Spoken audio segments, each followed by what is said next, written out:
At the Munich Security Conference, Christine Lagarde, president of the European Central Bank, spoke about how the world economy is changing. For decades, countries became more connected through trade. This interdependence was seen as a strength. If one country struggled, others could help stabilize the system.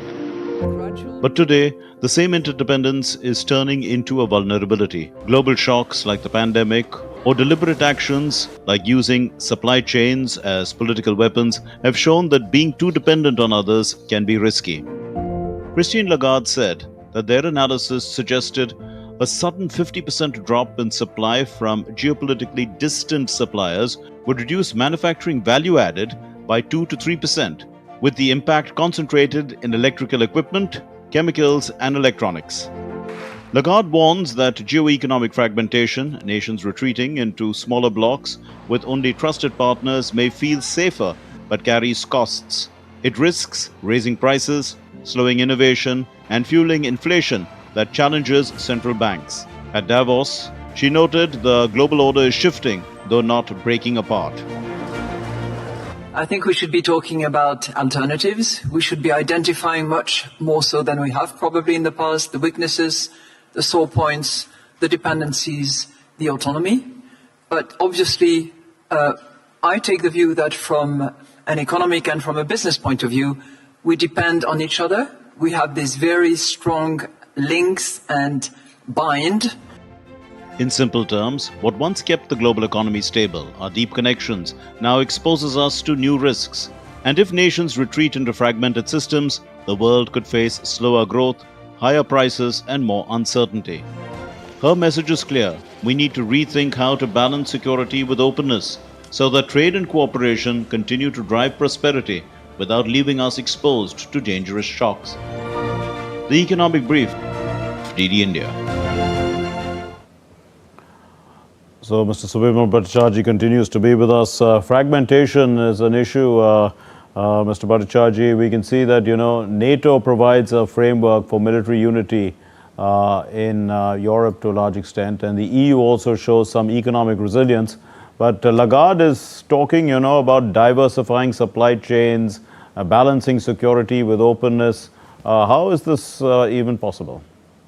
I think, Mark, her wisdom and her experience, now at the ECB and earlier at the IMF, and she has been long enough to see the global trade and the balance of, economic interests and the whole dynamics very closely. So now with the current round of disruptions, maybe partially due to the geopolitics and of course a lot of the uncertainty that comes from the US side. Of course, the Europeans are the most impacted, and it seems that the troubles on the geopolitics front is not going away.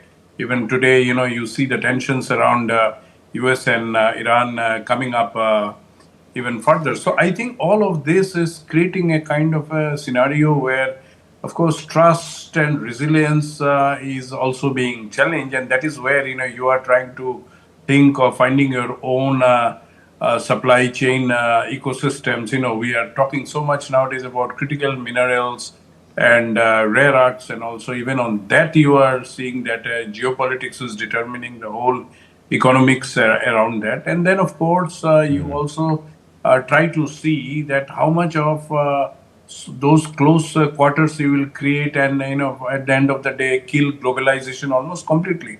I think the retreat from globalization that's been witnessed, and particularly very stark naked, where the US and the EU and the EU bloc countries today stand, I think creates a lot of tensions.